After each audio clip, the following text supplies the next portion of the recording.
We shall continue with tuple relational calculus. Tuple relational calculus is a formal non-procedural query language which generates relations based on some logical expressions. The logical expressions are of the form TPT, which gives you the relational set, and we have seen how to extract the attributes of T and the tuples of T from this relation. This expression must be true for each and every tuple in T. Other than the standard connectives and or not implies, we have got two extra connectives which are called the there exists quantifier. There exists U element of the relation book and the quantifier for all U elements of the relation book.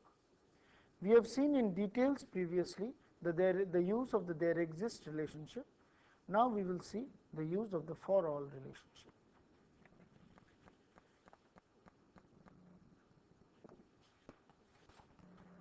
Let us take two examples.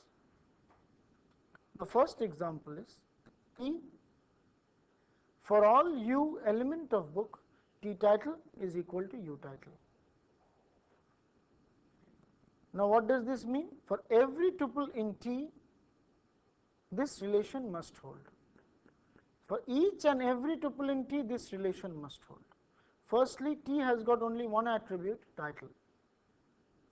So T will be a relation corresponding to a set of titles of books. Now take any relation, any tuple in T. So let it be a title compiler. This means that for this one, in book relation, which has got three attributes, title, year of publication and accession number, for this one, each and every relation in each and every tuple in book must satisfy T title equal to U title. This is the meaning of this expression. So what does this query reveal?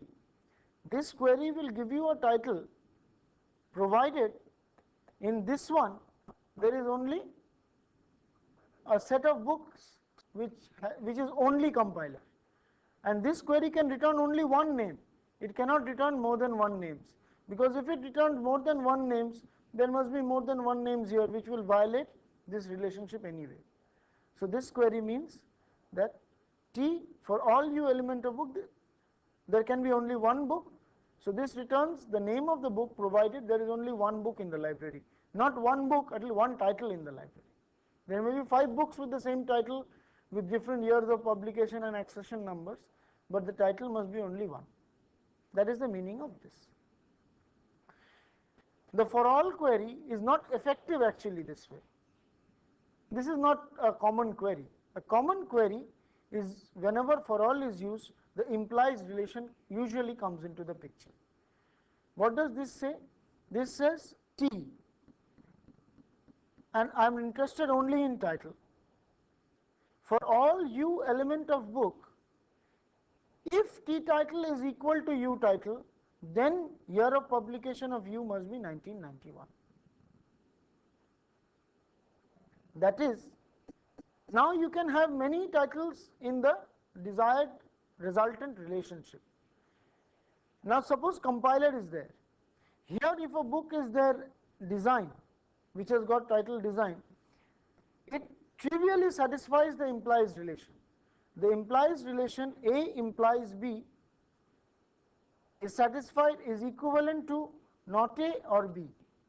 That is, if A is not true, this relationship is satisfied, but if A is true, then B must be true. Therefore, this compiler will trivially satisfy a book which has got title design. But if there is another book compiler, then the year of publication must be 1991. That is, you will find out that set of books such that they are only published in 1991. That is, if a particular book is published in 1991 and there are 10 copies of the book published in 1991, it will be there in this relation. If there is a book which is not published in 1991, it will not be there in this relation. And if there is a book which is published with the same title in 1991 and in 1995, then this also will not be there in this relation. It also means that if there is a book which does not have any title here, that title should also be here, because it may not match. A title may not be here, okay, and still it will. See, if I read Abracadabra, there will be no book called Abracadabra here. So should that be here, present in this relationship? For the time being, let us say no, because we are interested to find out tuples in books. We will come to this question a little later. So we are only interested in the relation book, and if compiler design matches, then it must be 1991. That is, we are going to find out those books which are published in 1991 and in 1991 only. That is the meaning of this relation.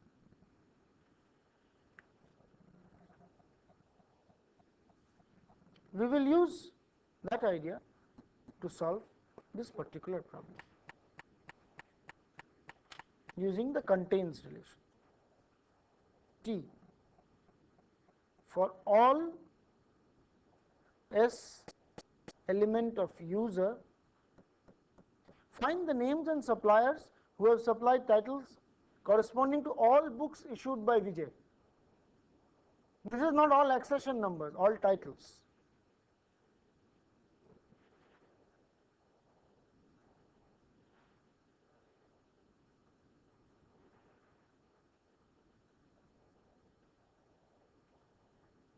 For all T, for T, that means for all persons such that Vijay has issued this book. This must imply that the title of this book has been supplied by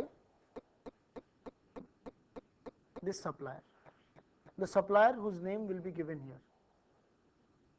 The supplier whose name will be given here, it must be that name such that for each and every element of Vijay, the book issued by Vijay must be supplied by this supplier. So if it is not Vijay, I am not bothered.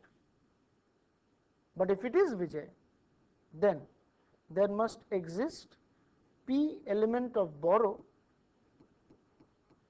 such that P of card number must be Vijay's card number,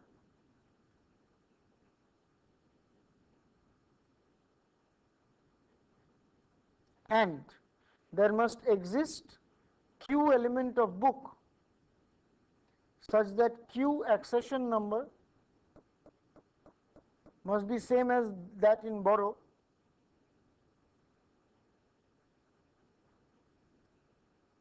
and there must exist another element in book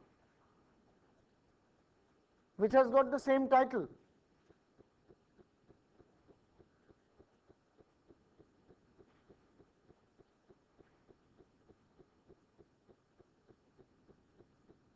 And there must exist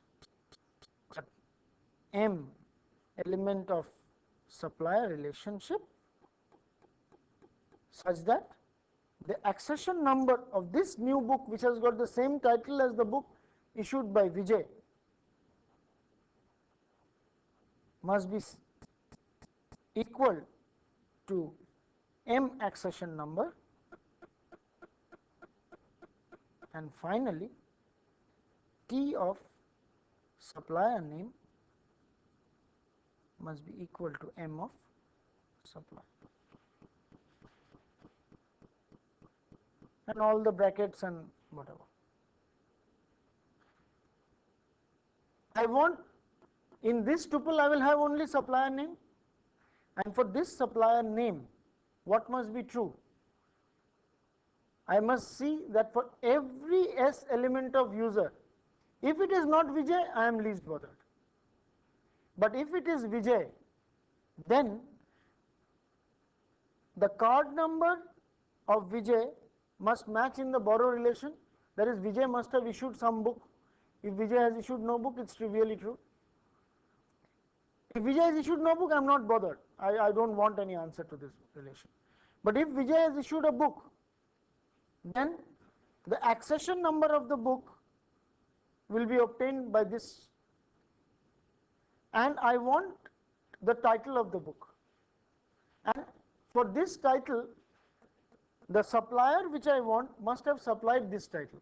So I will get this title, and I will get the alternative accession number of the book with the same title. These two may match to be the same thing. It may be the same accession number, it will still match because there exists Q and R may be the same thing. So for this R, the accession number must be same as the book supplied by this supplier, and the supplier name must be this. So this is how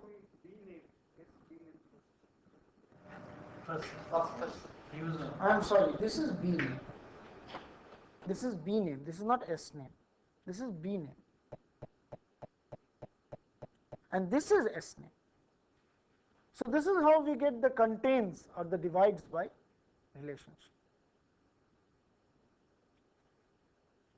So a formal definition of tuple relational calculus will not be given at the present, but using these examples we can see that the connectives and, or, not, and the use of the two quantifiers for all and there exists, if done properly, can be used to form any such expression. The formal syntax of relational algebra and relational tuple relational calculus I will not provide now. It will be required in a later phase, when it is required we shall see it. Domain relational calculus is also similar to tuple relational calculus. It has got a syntactic difference in which you have to specify the attributes slightly differently and more specifically, rather than in tuple relational calculus the attributes have to be extracted. In domain relational calculus the attributes have to be specifically written. The syntax is slightly different, but the notion and the nature are more or less identical. Before terminating, we shall see what are known as safe expressions. Now we can write out queries which have got arbitrary answers. Now attributes come from sets. The domains of attributes are defined as integers, reals, and all that. Now suppose we write down this query: T, find all T such that T is not an element of book. What does this mean? This will have the same attributes as book, that is year of publication, which is an integer, a 4-digit integer, title, which is a set of characters, and accession number, which is another set of characters. The question is, find all T such that T not element of book, that is, find out those books which are not there in the library. Now the question is, how will you get this? What is the answer to this? And if you look at the definitions of the domains, you have not defined the whole set of books available in this world. And from the domains, you will just find out those possible tuples which can be formed as proper domain, that is those strings with year of publication, names and accession numbers which can be formed and which do not match with these tuples. So you will get a huge set of infinite arbitrary, not infinite because of the finite size, but you will get a set of arbitrary relations, and this is meaningless. And in some cases when you define integers, then this set may become infinite. Therefore such expressions are called unsafe expressions, and they are not really relevant to our domain of discourse unless you have a universe of all the books known to you. So for that we define what is the concept of DOM P. The DOM P is defined as the set of all values referenced by P. P is a predicate.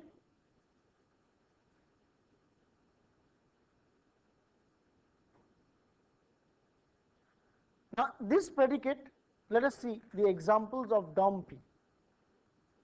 If I write down any predicate PT, so I may write down this as T element of book. So, domain of P is the set of books. I may write down there exists U element of book. Here again DOM P is book. I may write down a query there exists U element of book such that U of title equal to something, and there exists S element of supplier. Then the domain of this whole expression is the domain of book and the domain of supplier. That is, all the relations which are used in this particular expression, the union of their attributes, and let us say the Cartesian product of that is my domain. That is,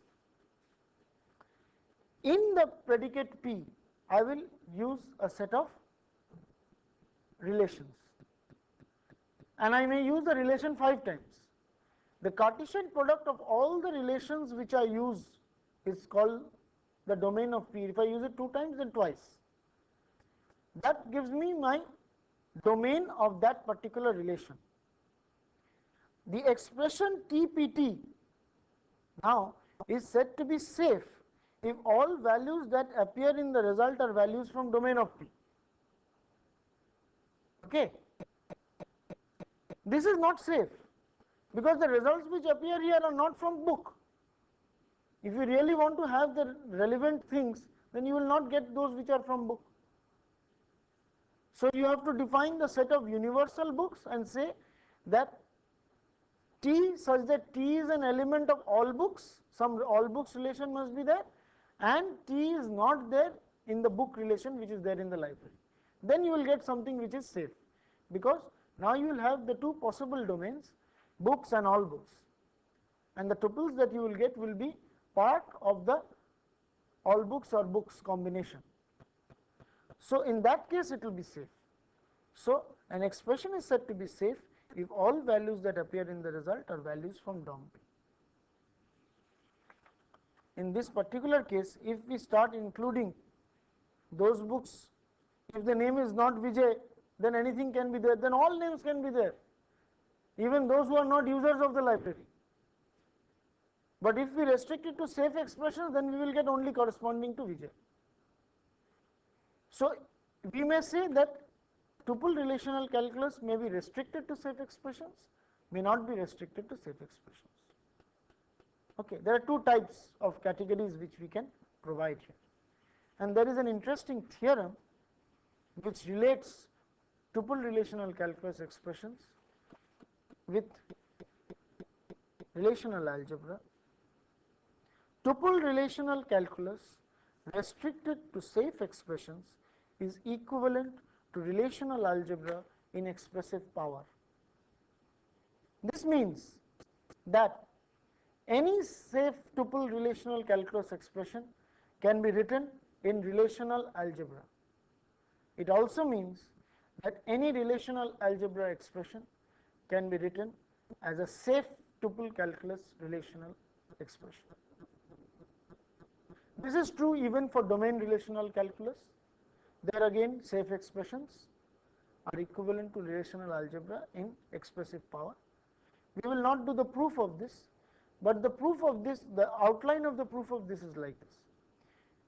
We will see that in relational algebra there are a set of 6 fundamental operations, and all relations are formed by combinations of these fundamental operations.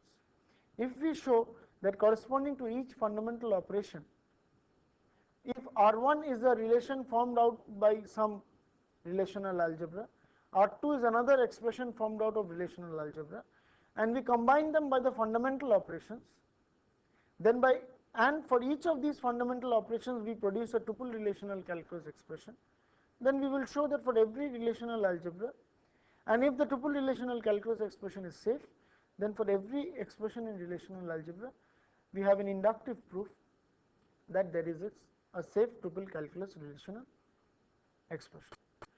And once we know the exact formal syntax of tuple relational calculus, then there we will see that there also the tuple relational calculus expressions are formed by a combination of two expressions having connected by either or not, or and, or implies, and some of them may contain there exists quantifier or for all quantifier. And these 5 cases, for each of these 5 cases, we can see that we can write down the equivalent relational algebra expressions. If it is safe, the equivalent relational algebra expression can be written down. So that way we have to give 2 directions, and based on these 2 directions of the proof, we will get an answer to this theorem. I will not do it, I will leave it as a simple exercise. It can be also found in any standard textbook.